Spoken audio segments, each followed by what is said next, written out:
আসসালামু আলাইকুম, welcome to Safa world. আশা করি সবাই ভালো আছেন। সাথে আছি আমি মোহাম্মদ ওমর ফারুক। আজকে আমি দেখাবো এমএস ওয়ার্ডে কীভাবে পেজে পেজ পেজের পেপার সাইজ নির্ণয় করতে হয় বা পেপার সাইজ দিতে হয়, মার্জিন করতে হয় এবং পেপার ওরিয়েন্টেশন করতে হয়। এই তিনটা অপশন বা টপিক আমি আজকে খুব শর্ট টাইমে দেখাবো সহজভাবে। তো আমরা লেআউট অপশনে যাব। লেআউট অপশনে যাওয়ার পর এখানে দেখেন পেপার সাইজ লেখা আছে। এখানে সব ধরনের পেপার সাইজ যতগুলো ব্যবহার হয় এখানে ডিফল্ট আকারে দেওয়া আছে। তো আপনারা এখানে আপনাদের কাঙ্ক্ষিত বা প্রয়োজনীয় যে পেপার সাইজ সেটা নিয়ে নেবেন। তো এখানে লেটার, লিগেল, A4, আমি সেখান থেকে A4 পেপার সাইজটা সিলেক্ট করে দিলাম। এখন আমার এই পেপার সাইজটা A4 সাইজে হয়ে গেছে।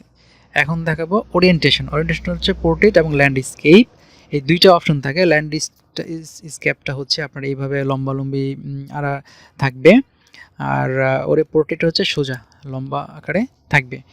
তো এটা আপনারা যখন যে কাজে ব্যবহার করবেন পেপারটা তখন এই ওরিয়েন্টেশন করে নেবেন। এরপর হচ্ছে মার্জিন। মার্জিন এখানে সব ধরনের মার্জিন দেওয়া আছে, normal, narrow, moderate, wide, mirrored, office 2003 default. এইখানে আমরা নর্মালি রাখি সবসময়। এটা আপনারা এগুলো চেঞ্জ করে দেখবেন কোনটা কোন ফরম্যাটে থাকে। তো আশা করি বুঝতে পারছেন যে এমএস ওয়ার্ডের পেজে পেপার সাইজ কীভাবে দিতে হয়, মার্জিন কীভাবে করতে হয়, ওরিয়েন্টেশন কীভাবে করতে হয়। আশা করি এরপর থেকে আর এই ছোটোখাটো প্রবলেমগুলো হবে না। তো ধন্যবাদ আমাদের সাথে থাকার জন্য।